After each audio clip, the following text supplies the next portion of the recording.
नमस्ते and a very good morning. मैं हूं Sonia Singh. Day 4 of India England second test और आज skill and temperament of England's batsman will be tested. Yet India की कोशिश यही होगी कि किस तरह से लेवल की जाए सीरीज। हमारे साथ बातचीत करने के लिए मौजूद रहेंगे मनिंदर सिंह, स्वागत है आपका, और साथ ही हैं हमारे साथ सौरभ सिंघल जो कि एक्टर हैं, कॉमेडियन हैं और मिमिक्री आर्टिस्ट हैं, और आज हमें वो काफ़ी इंटरेस्टिंग चीज़ें सुनाएंगे। मनिंदर, आज से शुरुआत करते हैं। सब कुछ लग रहा है कि ड्राइविंग पोजीशन में इंडिया है। जैसे कि कल आपने कहा था, आइस बात कर ली होगी और मसल्स पूरे टोन्ड अप होंगे, सब कुछ रिलैक्स्ड होगा। इंडिया पूरा स्माइलिंग तरीके से, बॉडी लैंग्वेज कल ही दिख रही थी। लेकिन क्या फिर भी क्रिकेट है, कुछ नहीं कह सकते। There is a lot of slips between cup and tea. देखिए, अगर पिच बैटिंग के लिए अच्छी होती है अभी भी, और जिस तरह से स्पिन हो रही है बॉल का टिप्पा पड़ता है, मिट्टी उड़ रही है, उसको देखते हुए मुझे नहीं लगता कि किसी तरह की कोई अनसर्टेनिटी है यहाँ पर ये मैच इंडिया की टीम जीती हुई है। केवल ये है कि कितना वक्त लेगी इंग्लैंड की टीम बचने के लिए, या कितना वक्त लेगी इंडिया की टीम इस मैच को जीतने के लिए। देखिए, बहुत सारे क्लूज दे दिए गए हैं भारतीय टीम द्वारा। अश्विन ने पहले उनको सिखा दिया कि बॉलिंग कैसे करनी है, फिर सिखा दिया कि बैटिंग कैसे करनी है इस पिच पर। कल हम देख रहे थे, अक्षर पटेल ने ये भी बताया कि अगर आप फास्ट डालेंगे तो फायदा टीम को होगा, अगर स्लो डालेंगे तो वो स्वीप करके शॉट्स भी मार सकते हैं। तो मतलब सब कुछ बता दिया है कि किस तरह की स्ट्रैटेजी होने वाली है। लेकिन इंग्लैंड के बैट्समैन को क्या आप कम आंक सकते हैं? फिर भी कुछ भी हो सकता है। अगर हम इंग्लैंड की भी आगे बात करेंगे, किस तरह से उन्होंने चेजेस भी किए हैं।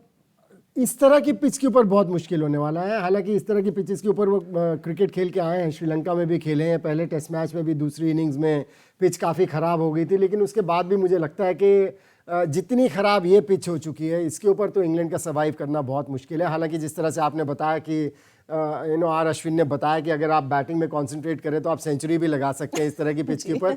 वो मुझे लगता है आर अश्विन ने ज़्यादा फोकस किया, कंसंट्रेट किया प्रूव करने के लिए कि दुनिया उनकी जो बढ़िया बॉलिंग उन्होंने की थी उसकी तारीफ करें, ना कि ये कह दें कि ये टर्निंग पिच थी इसलिए उनको ये 5 विकेट मिल गए। उसमें कई बार ऐसा होता है कि जब आप इंटरनेशनल क्रिकेट खेल रहे हैं, आप मेंटली इतने स्ट्रांग होते हैं, जो कि आर अश्विन है, जिन्होंने कि बार बार ये बात प्रूव की है। वो एक पॉइंट टू प्रूफ था। दूसरा पॉइंट टू प्रूफ था, हम कल भी बात कर चुके हैं कि नंबर 8 पर कैप्टन उनको बैटिंग करा रहे थे, अक्षर पटेल जो कि डेब्यू कर रहे हैं, उनको उनसे ऊपर भेज दिया बैटिंग करने के लिए।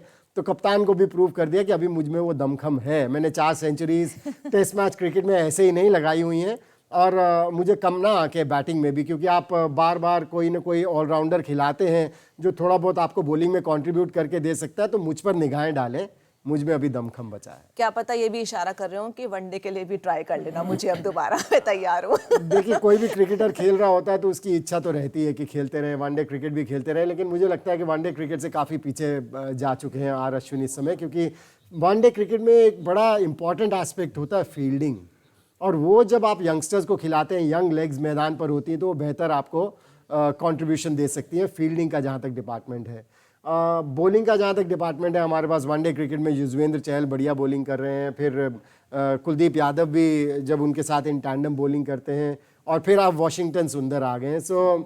वनडे क्रिकेट में तो आर अश्विन का चांस मुझे लगता है बहुत कम है। हालांकि ये जो रन्स बनाए टेस्ट मैच क्रिकेट में, आगे आने वाले टाइम में वो जो भरोसा इनसे हट गया था कि ये बैटिंग में हमें अब कंट्रीब्यूट करके नहीं दे रहे हैं या नहीं दे सकते हैं, वो कॉन्फिडेंस वापस आएगा। जो एक सीनियर प्लेयर की मैच्योरिटी होती है वो कल देखने को मिली है, और बहुत बैंक ऑन कर सकते हैं इंडियन टीम और कैप्टन उनके ऊपर।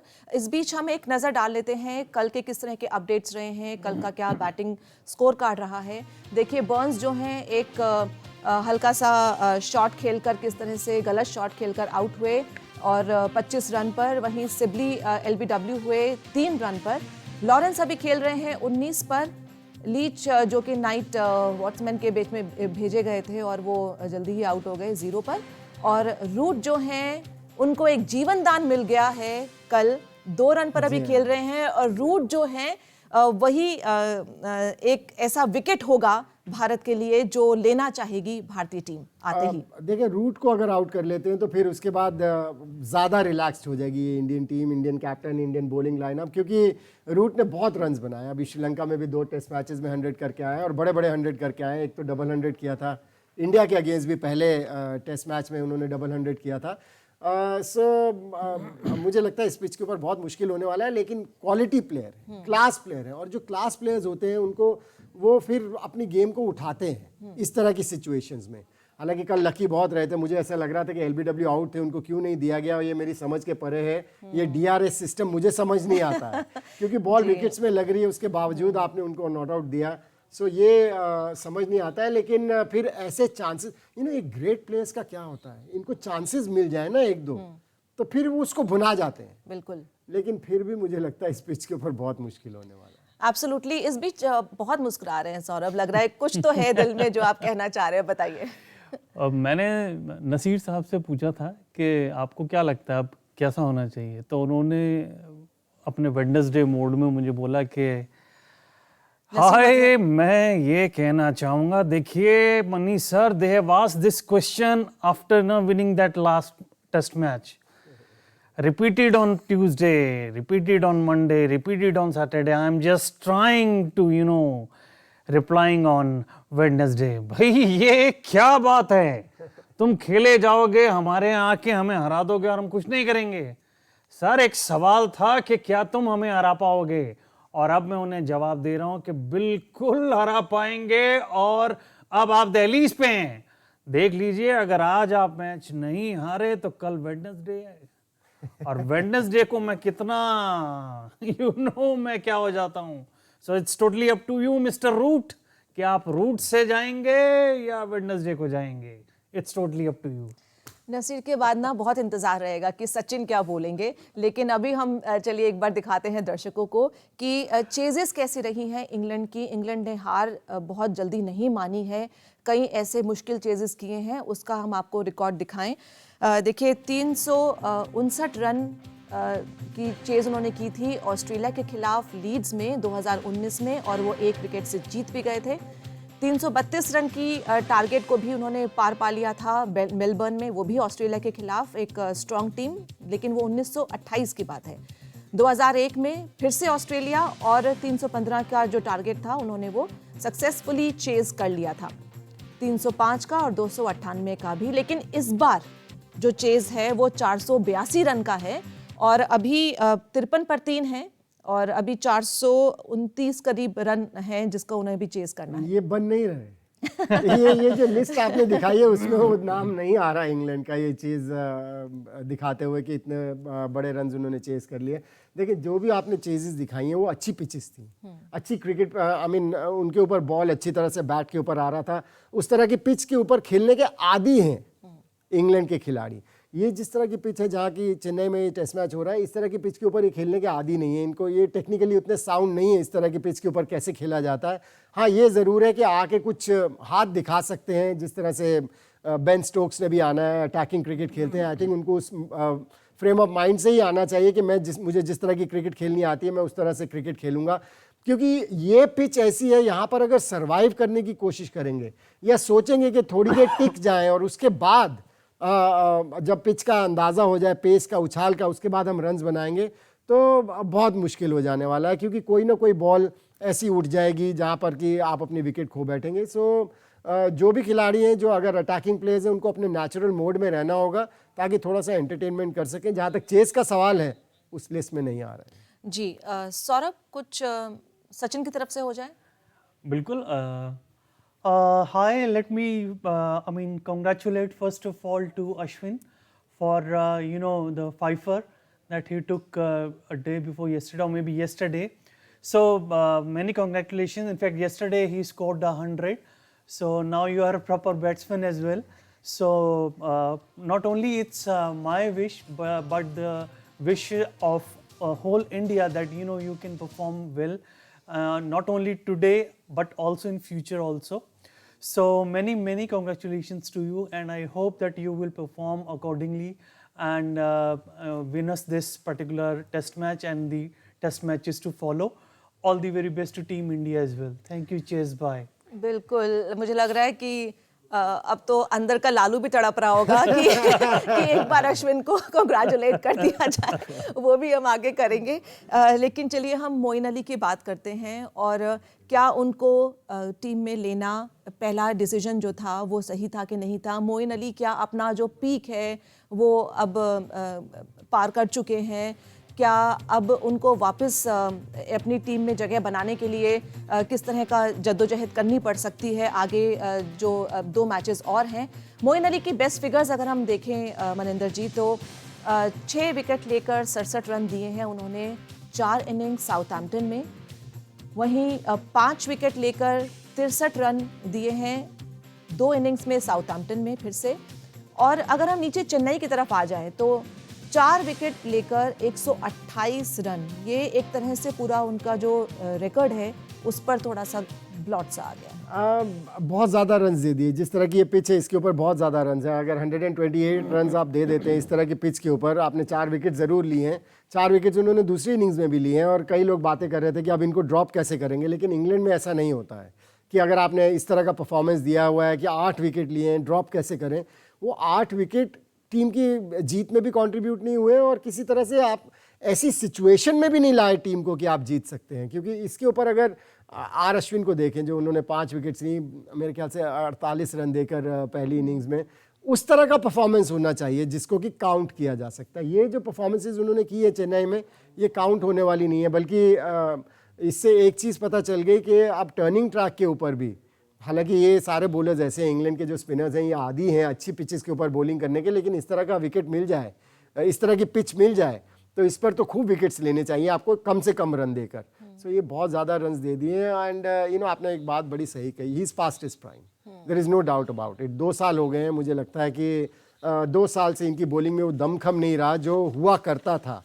क्योंकि जो भी फिगर्स आपने दिखाई पहले, उस समय बेहतरीन बॉलिंग किया करते थे, और इन्होंने परेशान किया इंडिया को बहुत ज़्यादा जिस तरह से बॉलिंग किया करते थे, लेकिन अब वो बात नहीं रही। सो आई होप कि इंग्लैंड वापस बेस्ट को लेके आए, जिन्होंने पहले टेस्ट मैच में बेहतरीन बॉलिंग का मुजाहरा किया था ऑफ स्पिन बॉलिंग से, और ऐसा ना सोचे कि मोइन अली को खिलाते हैं, बॉलिंग भी कर देंगे और बैटिंग में भी कंट्रीब्यूट कर देंगे, क्योंकि इस तरह की पिच के ऊपर बैटिंग में भी कंट्रीब्यूट नहीं कर पाएंगे। So might as well have a bowler जो आपको मैच जिता सके, क्योंकि अगर बेस्ट होते तो शायद इंडिया की टीम 229 ना बनाती, पहली इनिंग्स में 250 ही बनाती, और फिर इंग्लैंड के बैट्समैन एक अलग माइंडसेट के साथ आके बैटिंग करते हैं। और अभी जो माइंडसेट है वो तो काफ़ी अपसेट वाला होगा, क्योंकि इनको पता है कि अभी हालांकि 2 दिन बचे हैं, लेकिन ये टारगेट इतना बड़ा पहाड़ जैसा है जिसको पार पाना आसान नहीं है। सौरभ, कुछ कहेंगे आप? कोई रेडी है? देखिए, आपने लालू जी से पूछा था कि कैसा रहेगा, तो हमने कहा थोड़ा सा उनसे भी बतिया लें। हालांकि वो दूसरी सोनिया जी का फोन का वेट कर रहे थे, अब आपने फोन मिला दिया, तो देखिए बात तो करना ही होगा। वो कह रहे थे कि देखिए हमारे यहाँ टीवी वगैरह का व्यवस्था नहीं कराया, हम तो कमेंट्री सुन रहे हैं जो वो AIR वाला आता है ना, तो उससे हमें पता लग रहा है कि यहाँ पर कैसा स्थिति है। और हम सबसे बोलेंगे कि देखिए, एक तो लालटेन है, हमारे लालटेन, हमारे 10 बच्चे हैं, और जो 11-10 हैं वो खेल रहे हैं, और हम उनको कहते हैं wish you best of luck, आप छा जाइए। और देखिए, पहले गलती हो गया, पहले आप हार गए, लेकिन अब हारने का नहीं है, बी कॉन्फिडेंट जी। और कॉन्फिडेंस कैसा है इंग्लैंड के प्लेयर्स का, उस पर अब हम एक नजर डाल लेते हैं। अगर हम 4th इनिंग्स में इंग्लैंड प्लेयर्स की बैटिंग की बात करें जो अभी तक के हाईएस्ट स्कोर रहे हैं, तो आप देखें, और वो भी इंडिया में, ये भारत में खेलते हुए है, तो अगर आप देखें 81 का स्कोर तक भी पहुंचा है, और वो भी अनबीटन, यानी कि ये हार मानने वाले में से बहुत जल्दी नहीं है। और जिस तरह का एक्सपोजर इंग्लैंड टीम को है, जिस तरह से ऑस्ट्रेलिया को भी वो धुआंधार तरीके से हरा चुके हैं, चाहे वो एशेज हो चाहे वो बाकी मैचेस हो, तो कहीं ना कहीं इतनी जल्दी गिव अप करने वाले इंग्लैंड के प्लेयर्स हैं नहीं। प्रोफेशनल क्रिकेटर्स हैं ना, ये इनका जॉब है बेसिकली, क्योंकि इंग्लैंड में अगर आप देखें इनको खूब पैसे मिलते हैं काउंटी क्रिकेट खेलने के लिए भी। सो ये प्रोफेशनल्स हैं और उसी तरह से अप्रोच करते हैं गेम को। ये जिन क्रिकेटर्स के नाम यहाँ पर थे सारे बहुत बड़े बड़े क्रिकेटर्स थे, एलन नॉट, माइक स्मिथ, बिल्कुल बिल्कुल, और इस टीम में भी बड़े बड़े क्रिकेटर्स हैं। जो रूट की अगर आप बात करें, और बड़ी अच्छी लय में है, बड़ी अच्छी फॉर्म में है, श्रीलंका में अच्छा करके आए हैं, इंडिया में पहला टेस्ट मैच में डबल 100 किया था।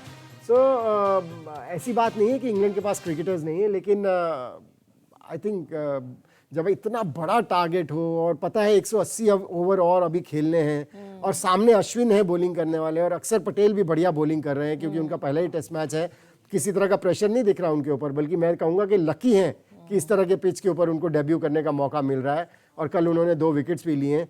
सो कहीं ना कहीं ये जितने भी बड़े प्लेयर हैं इनको लग रहा होगा कि अब केवल अपनी पर्सनल ग्लोरी के लिए खेला जा सकता है, लेकिन टीम को जिताने के लिए कोई रास्ता नहीं है। सोच रहे होंगे कि अच्छा हुआ थोड़ा वो नी रिगल हो गया जो मैं फर्स्ट मैच में नहीं खेला, अच्छा हुआ सेकंड मैच में खेला हुआ अक्षर पटेल। तो एक बार हमने आपको ग्राफिक दिखाया था कि भारत की किस तरह की हिस्टोरिक विंस हुई हैं इंग्लैंड के खिलाफ भारत के ही मैदान में। तो एक बार फिर हम आपको दिखा देते हैं कि विशाखापट्टनम में 2016 में 246 के मार्जिन से भारत जीता है और ये काफ़ी बड़ा मार्जिन है। कोलकाता में 187, बेंगलुरु में 140, चेन्नई की अगर हम बात करें तो 128, लेकिन वो 1962 की बात है। तो मैं तो देखो ब्लू कलर का जैकेट पहनकर आई हूँ आज, मैं देख रही हूँ आपने भी ब्लू कलर का एक शर्ट पहना हुआ है।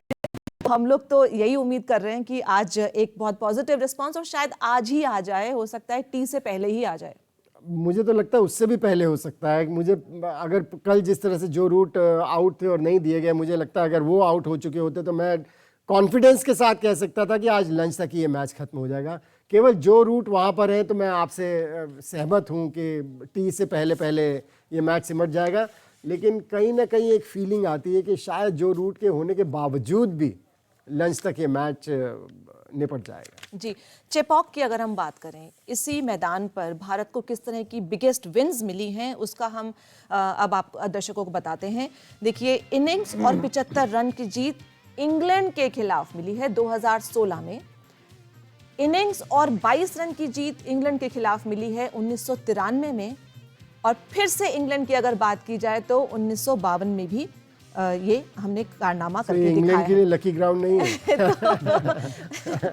तो ये एक नया आज एडिशन हो सकता है इस रिकॉर्ड में। बिल्कुल होगा, क्योंकि इनिंग से तो नहीं पर बहुत बड़े रन से जीतेंगे, बहुत लंबे रनों से जीतेंगे। मुझे लगता है कि अगर 300 रन से भी जीते हैं तो मैं हैरान नहीं होऊंगा, यानी कि अगर 182 पर उनको आउट कर देते हैं 182 के भीतर तो मुझे हैरानगी नहीं होगी, क्योंकि इस पिच में जिस तरह से मदद है स्पिनर्स के लिए और जिस तरह से हमारे स्पिनर्स बॉलिंग कर भी रहे हैं और वांटिंग पाए गए हैं इंग्लैंड के बैट्समैन। टेक्निकली अगर आप देखें इतने साउंड नहीं है कि इस तरह की पिच के ऊपर एडजस्ट कर पाए। हाँ, ये काफ़ी एक हैरानी वाली बात रही और उस पर हम करेंगे चर्चा। इस बीच आपसे जानना चाहूँगी कि चलिए फिल्म क्रिकेटर्स हो गए और पॉलिटिशियंस भी हो गए, अगर हम फिल्म स्टार्स की बात करें वो भी मैच देख रहे होंगे, तो कुछ फिल्म स्टार्स की तरफ से भी हो जाए। ऋतिक से पूछा था मैंने कहा क्रिश क्या करना चाहेगा सिचुएशन में, तो उन्होंने बोला था कि देखिए मैं तो हमेशा यही चाहता हूँ कि इंडिया जीते, भले ही मैंने ब्लू नहीं पहना लेकिन दिल से ब्लू तो है, दिल हमारा इंडिया के लिए ही धड़कता है और धड़कता रहेगा। और मैंने ये भी कहा था कि भैया रूट अगर तुम नहीं जाओगे आज तो फिर देखो मुझे क्रिश बन के ग्राउंड पे आना पड़ेगा और पूरी टीम को एज इट इज उठा के और बाहर फेंकना पड़ेगा, क्योंकि तुम्हारे को तो एक जीवन दान मिल गया है। अगर कोहली साहब को भी मिल जाता तो आप देखिए सेंचुरी पक्का थी। बट एनीवेज मैं यही कहूंगा कि अगर आपको टिके रहना है तो आपको मेरे पंजों से भी बच के रहना होगा। All the very best team India, good luck, cheers, bye. जी, और इन्होंने नाम लिया विराट कोहली का, कप्तान का। कप्तान वाली पारी तो खेली थी कल। अगर पहले तो लग रहा था कि 100-125 पर ही आउट हो सकती है टीम इंडिया, लेकिन जिस तरह से विराट कोहली ने संभाली एक कप्तान वाली पारी खेली, तो आज किस तरह का हम कुछ देख सकते हैं। जैसे कुलदीप यादव, उनको विकेट नहीं मिले, थोड़े अनलकी रहे हैं। क्या एक कप्तान होने के नाते उन्हें पता है कि जीत हमारी पक्की है यहाँ पर? हो सकता है शुरू में वो इस तरह के रिस्क ना लें कि एक्सपेरिमेंट्स करें विराट कोहली बॉलिंग को लेकर, लेकिन क्या यहाँ पर एक बड़प्पन दिखाकर कुछ औरों को भी मौका दिया जा सकता है? देखिए, टेस्ट मैच क्रिकेट है, एक्चुअली चैरिटी नहीं है। सो यहाँ पर कोशिश यही रहती है कैप्टन की कि जल्द से जल्द मैच को जीता जाए, क्योंकि देखें अगर जिस तरह से हम बात करें, अगर लंच से पहले पहले धराशायी कर देते हैं इंग्लैंड की टीम को, तो अगले आने वाले 2 टेस्ट मैचेस में आप अंदाज़ा लगाएं किस कॉन्फिडेंस के साथ टीम जाएगी और इंग्लैंड की टीम के हौसले किस तरह से पस्त होंगे। हालांकि अगला test match day night match है, उसमें उनके फास्ट बॉलर्स काम आने वाले हैं, उनको एक इंग्लैंड को एक कॉन्फिडेंस रहेगा कि हमारे फास्ट बॉलर्स कुछ कमाल कर सकते हैं तीसरे टेस्ट मैच में, क्योंकि डे नाइट मैच में हमने देखा है कुकुपुरा की बॉल रहती है, इसके ऊपर ज़्यादा लैकर रहता है, बॉल ज़्यादा स्विंग करती है और उनके पास वो बॉलर्स हैं जो इंडिया को परेशान कर सकते हैं। लेकिन अगर आप 300 रन से या 250 रन से मैच जीतते हैं तो उसके बाद इंग्लैंड के लिए इंडियन कंडीशंस में वापसी करना इतना आसान नहीं होगा। सो मुझे नहीं लगता है कि इतनी जल्दी जल्दी कुलदीप यादव को मौका मिलने वाला है। आपके पहले 2 स्पिनर तो रहने वाले हैं, अक्षर पटेल और आर अश्विन।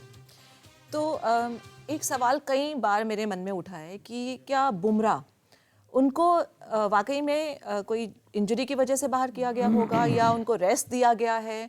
उनको टीम में ना रहने का क्या, इतना बढ़िया वो प्रदर्शन कर रहे थे। देखें, कई बार ये इंजरी से भी बचाना होता है कई खिलाड़ियों को, क्योंकि अगर आप उनको लगातार खिलाते चले जाएंगे तो इंजरीज भी हो सकती हैं, उससे भी बचाना था। एक रीज़न ये भी है। दूसरा रीज़न ये भी है कि इनको पता था ये पिच किस तरह की है, चेन्नई की पिच, यहाँ पर ज़्यादा काम आने वाले नहीं है बुमराह, से क्यों उनको मैदान के ऊपर उतारना भी क्यों है। कंडीशन स्पिनर्स के फेवर में है, ऐसे में सिराज को उन्होंने एक मौका दिया। जितना भी उनको मौका मिला उन्होंने बेहतरीन प्रदर्शन का मुजाहरा किया है। और तीसरा जो मुझे सबसे इंपॉर्टेंट फैक्टर लगता है ना, जो मैंने बात की कि इंग्लैंड के पास फास्ट बॉलर्स हैं, ये कुकुबुरा की बॉल है, लैकर रहेगी, उसके ऊपर पिंक बॉल जो है, जो तीसरा टेस्ट मैच होना है, डे नाइट क्रिकेट है, उसमें बड़ी अहम भूमिका रहने वाली है बुमराह को। सो वो रेस्ट इनफ दे दिया उनको ताकि वो फ्रेश आए उस टेस्ट मैच में, क्योंकि इंडिया को अगर वो मैच जीतना होगा तो बुमराह की अहम भूमिका रहने वाली है। सो ये बड़ी प्लानिंग से चलता है सब कुछ और उसी वजह से उनको रेस्ट दिया गया है। जी, आप कुछ कहेंगे इस पर? मैं सिर्फ ये कहूँगा कि आपने बॉलीवुड की बात की थी, तो वो जो मिस्टर अक्षय कुमार है वो भी कुछ कहना चाह रहे थे। जी, मैं क्या जी, नमस्ते। और मैं इतना ही बोलूँगा कि भाई अब आज ना गोरे वाले बच्चों की जान ले लो, क्योंकि देखो उन्होंने पिछले मैच में हमारी जान ली थी, तो आज इसको पहले तो बराबर करें और उसके बाद जी हाँ टेस्ट मैच सीरीज बराबर करें और उसके बाद इस टेस्ट सीरीज को जीते। तो मैं यही बोलूँगा सभी खिलाड़ियों से कि बक अप, चेयर अप और छा जाइए। Bye bye.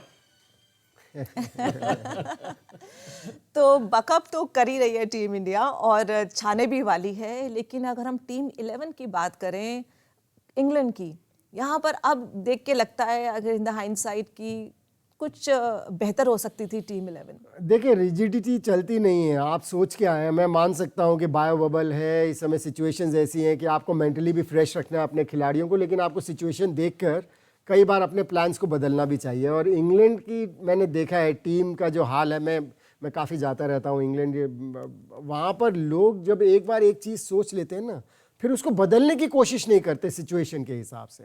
हम लोग बहुत चुस्त हैं इस मामले में, इंडिया में बहुत हम चुस्त हैं कि सिचुएशन के हिसाब से हम अपना थॉट्स बदल देते हैं। लेकिन इंग्लैंड में ऐसा नहीं होता, क्योंकि मुझे ऐसा लगता है ये इतना इंपॉर्टेंट मैच था इंग्लैंड के लिए। जॉस बटलर जिन्होंने इतनी बेहतरीन विकेट कीपिंग का मुजाहरा किया था, बैटिंग में हम उनको देख चुके हैं, IPL में भी देखा, पहले टेस्ट मैच में भी देखा उनका कंट्रीब्यूशन। वो बड़े इंपॉर्टेंट प्लेयर होते हैं इस मैच में इंग्लैंड के लिए। फिर उनके बेस्ट जो कि ऑफ स्पिनर हैं, उन्होंने इतनी बढ़िया बॉलिंग की थी। इस विकेट के ऊपर अगर वो होते, इस पिच के ऊपर, जिस तरह की ये पिच है, इस मैदान के ऊपर वो होते, तो इंडिया ने जो पहली इनिंग्स में 329 किया है ना, वो कहीं 229 के आसपास रह जाता। सो ये जो इंग्लैंड ने 11 खिलाई है, ये जब जो पिच मैंने देखी थी और जब इंग्लैंड की टीम का 11 देखा था और जो चेंजेस देखे थे, मुझे तभी ऐसा लगने लग गया था कि क्या ये जीतना नहीं चाहते हैं। क्योंकि जब आप जीतना चाहते हैं तो आपने वो जो सोच कर आए हैं ना, उसमें बदलाव ज़रूर करते हैं। आप ये कहना चाह रहे हैं कि जो गलतियां भारत ने पहले टेस्ट में की थी, वही गलतियां इंग्लैंड ने सेकंड टेस्ट में की। भारत ने जो गलतियां की, मैं तो उससे बहुत हैरान हुआ था, क्योंकि आप एक बॉलर को खिला रहे हैं। मैं वाशिंगटन सुंदर को मैंने 4 साल पहले कहा था इंडिया खेलेगा, मुझे बड़ी खुशी हुई कि वो इंडिया के लिए खेले और आने वाले टाइम में भी मुझे लगता है कि वो लंबे समय तक इंडिया के लिए खेलेंगे। लेकिन जब पहला टेस्ट मैच खेले, आपने पिच देखी, आपको ऐसे बॉलर खिलाने चाहिए थे जो आपको विकेट्स लेके दें, ना कि आप कुशन दें अपनी बैटिंग लाइनअप को। वाशिंगटन सुंदर को इसलिए खिलाया कि एक तो ठीक है, ऑस्ट्रेलिया में उन्होंने आखिरी टेस्ट मैच में बहुत बढ़िया प्रदर्शन किया था, लेकिन वो डिफरेंट कंडीशंस थी। यहाँ पर कंडीशंस जिस तरह की थी, आपको अपना स्पिनर खिलाना चाहिए था जो आपको एज अ बॉलर मैच ही जिता दे। आप वाशिंगटन सुंदर को क्यों खिलाया कि बैटिंग को कुशन दे दे, कि वो आके बैटिंग में रन्स बना के देंगे। उन्होंने बैटिंग में रन्स बना के दिया, लेकिन रिजल्ट क्या हुआ? अगर बॉलिंग में ही वो बॉलर आपको पहले विकेट्स लेके दे देता पहली इनिंग्स में, तो इंग्लैंड का स्कोर 500 के पार जा ही नहीं पाता। 350 के आसपास रहता तो फिर आप गेम में रहते। सो वो मुझे थोड़ा सा डिसअपॉइंटिंग लगा, जो इंडियन थिंक टैंक की सोच थी, जानते हुए अपनी कंडीशंस को, किस तरह की कंडीशंस हैं। आपके पास लेग स्पिनर भी था राहुल चहर के रूप में, आपके पास कुलदीप यादव भी था लेफ्ट आर्म रिस्ट स्पिनर। और रिस्ट स्पिनर क्या होता है कि पिच जितनी भी बढ़िया हो, हर पिच के ऊपर टर्न करने की काबिलियत रखते हैं, क्योंकि जब आप रिस्ट से बॉल घुमाते हैं ना, वो अच्छी अच्छी पिचेस के ऊपर बॉल टर्न करने की काबिलियत रखते हैं। सो वहाँ पर एक गलत फैसला लिया इंडियन टीम ने, जो कि डिसअपॉइंटिंग था, क्योंकि हम अपनी कंडीशंस को जानते हैं, उसके बावजूद इस तरह की गलतियाँ करें। इंग्लैंड का हम मान सकते हैं कि उनको इंडियन कंडीशंस का ज़्यादा पता नहीं है, वो गलती करें तो आप एक्सेप्ट कर सकते हैं। जी, इस समय विराट क्या कह रहे होंगे अपनी टीममेट्स को? देखिए, विराट यही कह रहे होंगे कि buck up, come on, 7 more wickets, और बाकी जो वो बोलते हैं मैं बोल नहीं पाऊंगा। मनिंदर जी, अच्छा हुआ ये रीडिंग करनी पड़ेगी। अच्छा हुआ ये यहीं पर रुक गए, क्योंकि ऑलरेडी मेंटली काफ़ी प्रेशर में होगी अभी इंग्लैंड की टीम। अगर हम इंग्लैंड की बैटिंग लाइनअप की बात करें तो रूट्स पर सबकी निगाहें रहेंगी, साथ ही बेन स्टोक्स पर सबकी निगाहें रहेंगी, फॉक्स आएंगे, वो किस तरह का परफॉर्म करते हैं, लॉरेंस अभी मैदान में हैं, वो कैसा रहते हैं। इसके अलावा भी आप कोई देखते हैं, या कोई जैसे नंबर 8 के बल्लेबाज हमारे चल गए, क्या उनके चलने की कोई मादा है? नहीं, ओली पोप भी हैं उनके, हाँ, जो ओली कि पोप जिन्होंने भी काफ़ी रन्स बनाए हुए हैं इंग्लैंड में, लेकिन कंडीशंस अलग थी, अलग कंडीशंस में उन्होंने रन्स बनाए हुए हैं। इन कंडीशंस में मुझे लगता है जो रूट और स्टोक्स, इनके ऊपर, हालांकि फोक्स ने पहली इनिंग्स में अच्छे खासे रन्स बनाए थे, लेकिन कन्विंसिंग नहीं लगे। सो ये 2 खिलाड़ी हैं, रूट और स्टोक्स, अगर इन दोनों को आउट कर लिया तो जल्दी शुरू में, तो फिर लंच के पहले मैच बिल्कुल ख़त्म हो चुका होगा। सो ये 2 प्लेयर्स हैं जिनके ऊपर थोड़ा सा दारोमदार रहेगा, अदरवाइज मुझे नहीं लगता है कि इस इंग्लैंड के बाकी बैटिंग लाइनअप में दमखम है। जी, ये आखिरी सवाल है आपसे भी, तो एक आखिर में कुछ रूट की तरफ कुछ बोलना चाहें, या अंपायर को कुछ बोलना चाहें, या कोई देखिए, शाकाल साहब हैं, वो कुछ कहना चाह रहे थे कि भाई ये इंडिया है, और इंडिया भूखा ही रहता है जीत के लिए, चाहे जितना जिता दो। और पहली बार तो आपने निवाला छीन लिया, लेकिन अब याद रखिए मिस्टर रूट, पूरे इंडिया की निगाहें आपके ऊपर हैं। So beware, thank you। ये उनके मगरमच्छ की तरह जी जी भूखे जी रहते जी हैं। जी। और मगरमच्छ की तरह आज खुले होंगे हमारे स्पिनर्स के हाथ।